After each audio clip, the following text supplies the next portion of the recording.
मेरे को बस प्रशासन से यही मांग है, मुझे इंसाफ चाहिए। बंदूक उठा के बंदूक रखेंगे और मैडम मेरे से पूछेंगे कि छोटी है या बड़ी है, कौन से कलर की है। हाँ, मेरी अम्मी गए बोलने तो मेरी अम्मी को बोलते तू बटन बेचती है। मेरी अम्मी भीख मांग के खाती है और हम बटन बेचने वाले दिखते हैं।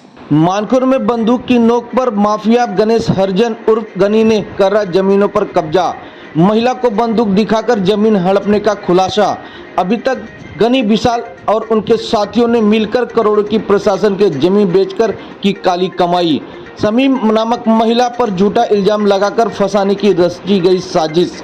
देखिए खबरें आज भी के लिए मुंबई ब्यूरो रिपोर्ट। मेरा नाम शमीम महबूब शाह है और मैं रहने के लिए मानपुर अन्ना भाव साटे नगर डब्बा कंपनी में रहती हूँ। तो आपके साथ में एक हादसा हुआ था, यहाँ पे एक वीडियो वायरल हुआ था जिसमें एक युवक को मार लगा था सर पे। इसको लेकर काफ़ी सारी मीडिया वहाँ पर पहुँची और कुछ बंदूक से धमकी देने की बात हुई थी। आप क्या कहेंगे? हाँ, बंदूक से मतलब मेरे घर जगह मांग रहे थे मेरी, तो वो जगह नहीं देने की वजह से गणेश हरिजन उर्फ गनिया, उसने सर पे बंदूक रखा था। तो मेरी लड़ाई गनिया के साथ है, उसके सारे जो लोग हैं उनके साथ है। और जिसके साथ हमला हुआ उस वक्त तो मैं वहाँ पे नहीं थी। मैं ये जो हॉल है उधर पे थी। जितने 7 बजे से लेके 10 बजे तक मैं वो हॉल में थी। मेरे पास सारे सबूत है, अगर फुटेज निकालना चाहे तो आप लोग निकाल सकते हैं। उधर नहीं थी। गांजा बेचने का या एमडी बेचने का जो आरोप लगा रहा है उसके बारे में क्या कहेंगे? अगर मैं गांजा बेची होती तो मैं खून बेचने कैसे जाती। मेरा तो मैं मेरे आदमी हमारे आंग का बदन का खून बेच के जब वो खाड़ी की जगह खरीदी थी तो मैं एमडी गांजा बेच के वो क्यों लड़ी होती। वो जगह के लिए छोड़ के तो अच्छे घर में रहती ना, वो किधर क्यों लड़ी होती। काफ़ी सारे लोग उसमें आप पे जो है आरोप लगा रहे हैं कि आप गांजा बेचते हो, फिर डॉक्यूमेंट को लेकर इशू हुआ था वहाँ पर। हाँ, देखिए वो लोग हैं भाई, वो कुछ भी बोलेंगे, मुझे नहीं मालूम। मैं अकेली हूँ, मेरे साथ सच का मेरे पास सारे सबूत हैं। और रह गई डॉक्यूमेंट की बात, तो डॉक्यूमेंट के लिए वो भी एविडेंस है मेरे पास, उसके भी सबूत है कि क्या हुआ क्या नहीं, सब है मेरे पास। अचानक से इतने सारे लोग आपके खिलाफ हो गए और जो है एक तरफा गनी का सपोर्ट के लिए जो है उसके समर्थन के लिए एक तरफा सब लोग हो गए और आप पे काफ़ी सारे इल्ज़ाम लगाए गए, जैसे कि आपके ऊपर केस भी है, जैसे कि ठंडी का केस है, ये सब काफ़ी सारे आरोप लगाए कि डॉक्यूमेंट्स लेकर आप जो है लेकर जला देते हो और पैसे मांगते हो, दिन का 200 रुपया ऐसा कुछ बता रहे थे। आपके ऊपर जो आरोप लगाए गए जी, खंडनी का केस लगा वो 200 रुपये के लिए ही तो लगा था। जो खंडनी का केस बता, जिसमें मेरा नाम गनिया के साथ जुड़ा था, गणेश हरिचंद्र, उसके साथ मेरा नाम जुड़ा था। हम लोग 11 जन थे, तो मैंने उस पर भी आवाज़ उठाई थी। एनसेफ्टी बेल मिला था, उस पर मेरे हस्बैंड को लेके गए थे, मारे थे। लल्लू भाई पुलिस चौकी ने करंट दी थी, उस पर भी मैंने आवाज़, वो भी एविडेंस है मेरे पास। गनिया का उस जगह का क्या काम करता है, क्या है उसका क्या रोल है? गनिया क्या गनिया का यही है, खरीदी बिक्री।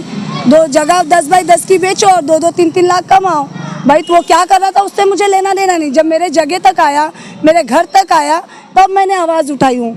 मैं मेरी छत नहीं छोड़ सकती क्योंकि वो घर के अलावा मेरे को जगह नहीं है। आपके घर के बारे में क्या कहना था, क्या किस तरह से मांग कर रहे हो? घर क्या, वो मेरे चाली है, चाली के आगे 2 रूम, पीछे 2 रूम, उसको पीछे की 2 जगह चाहिए कि उसका जगह निकलेगा उसमें से।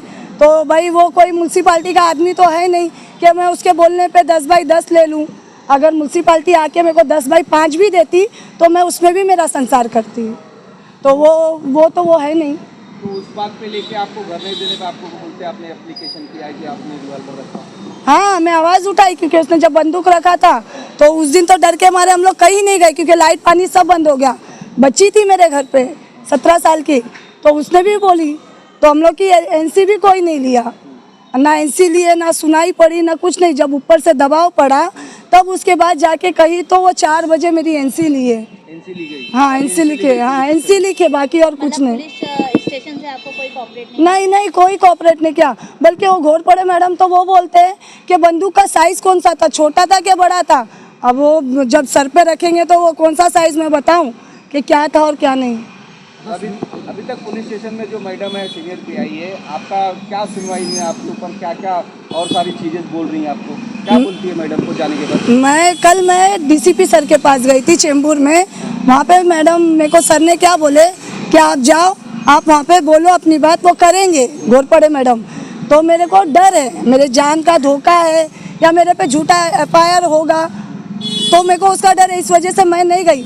मेरी बहन और मेरी माँ गई थी, तो मेरी अम्मी चल नहीं सकते। जैसे मेरी अम्मी बताए कि मैं शमीम की माँ हूँ और मेरी बहन बोली मैं बहन हूँ, मेरी अम्मी को देख के बोलते कि अरे तू बटन बेचती है क्या। हाँ, तो मेरी अम्मी अभी भी वो टेंशन से ना बीमार पड़े। कौन बोलता है? वो घोरपड़े मैडम सीनियर है ना, वो घोरपड़े मैडम बोलते कि तू बटन बेचती है। मतलब मेरे तरफ से मेरे घर वाले जाएंगे तो कोई भी इल्ज़ाम तुम लोग लगाएंगे। हमारा देखो तो सही, हमारा बायोडाटा तो निकालो, मेरे लिए तो निकालो बायोडाटा कि मैं ये काम करती हूँ। जो है यही जो है जगह खरीदी बिक्री का धंधा है या कुछ और भी? हाँ, यही खरीदी बिक्री हो, लैंड माफिया है ना, उससे तो अच्छे डरते, मैं नहीं डरी। तो उस पर कार्रवाई की मतलब कोई मतलब उसका पर्सनली मतलब प्राइवेट उसी की जमीन है या सरकारी है? अभी इतने साल से मैं रह रही हूँ वहाँ पे, मुझे तो मालूम है कि वो कलेक्टर की जगह है। वो कलेक्टर क्योंकि तोड़ने जब आते, जब नोटिस लगती है तो सार्वजनिक जो नोटिस लगती है वो नोटिस भी है मेरे पास, तो वो तो कलेक्टर बोलते हैं जब मेरी जगह है तब तो वो तोड़ते। गनिया कहाँ से आ गया इसमें? उसको सपोर्ट किसका है? अब वो अल्लाह ही बेहतर जाने उसको सपोर्ट किसका है। अब गनिया अकेला नहीं है, उसके पूरे गैंग है, खुर्शीद है और अल्लाह ने किधर वो विशाल जो लाइट चलाता चोरी की, बल्कि मैं तो पैसा दे के लाइट लेती हूँ उससे, फ्री की मेरे घर में लाइट नहीं है। विशाल है, फिर और 2-3 लेडीज़ है, एक लेडीज़ का तो मैं नाम भी नहीं ले सकती, उसने तो मेरे को धमकी दी है मारने की। हाँ, और ये क्या बोलते हैं, वो जो न्यूज़ में बोले हैं उनको सच्चाई निकालिए ना, उनमें से निकालिए। आप लोग मेरी बात पहुंचाइए आगे, देखिए क्या सच निकलता है। क्या मांग करेंगे आप प्रशासन से, किस आधार पे क्या मांग करेंगे आप? मेरी यही प्रशासन से मांग है कि मुझे इंसाफ चाहिए। अगर मैं गलत हूँ तो मुझे गलत का ये कीजिए, अगर मैं सच हूँ तो मेरा सच का साथ दीजिए। लेकिन अल्लाह गवाह है कि मैं मेरा बदन का खून बेचती हूँ। आज मेरे बच्चे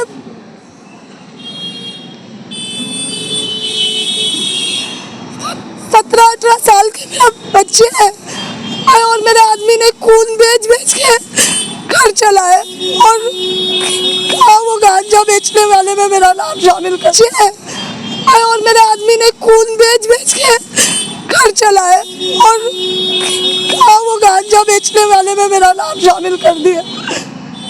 अगर मेरे जैसे वहाँ पे जूने जो है उनसे आप निकालो तो वो बताएगी शमीम आपा ने वो जगह कैसे खरीदी है अपने बदन का खून बेच के।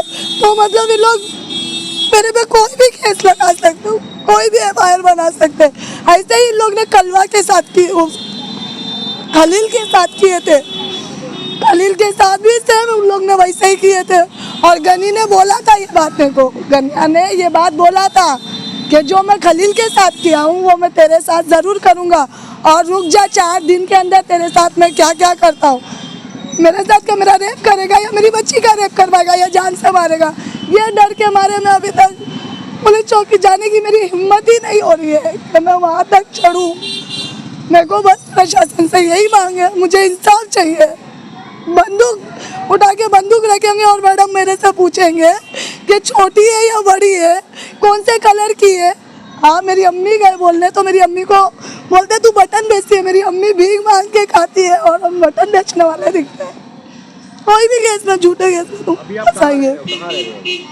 क्या रोडों पे ही सो रही हूँ, कभी किधर तो कभी किधर, बस रोड पे सो रही हूँ। आज मेरा काम भी छूट गया, यकीन नहीं है तो मेरे पास सबूत है हर चीज़ का। और जब कलवा पे जो हुआ हमला उससे पहले उसने मेरे को फ़ोन किया था, उसका वो भी प्रूफ है मेरे पास। उसने मेरे से बात किया था, आपा बोलता और आपा के गले पे बंदूक रख के चला दिया उसने। तो आपा किधर है तू? मैं बोली क्यों रे कलवा, तू मेरे को फ़ोन किया, लगता मेरे को कुछ अटकाने के लिए ही फ़ोन किया। रहे मैं भाई हूँ। बोली ठीक है भाई, तू भाई है ना मेरा, तो तेरी ईमानदारी तेरे साथ और मेरी ईमानदारी मेरे साथ। आखिर उसने उसकी ईमानदारी दिखाई दिया भाई, उसने ईमानदारी बहुत अच्छे से दिखा दिया।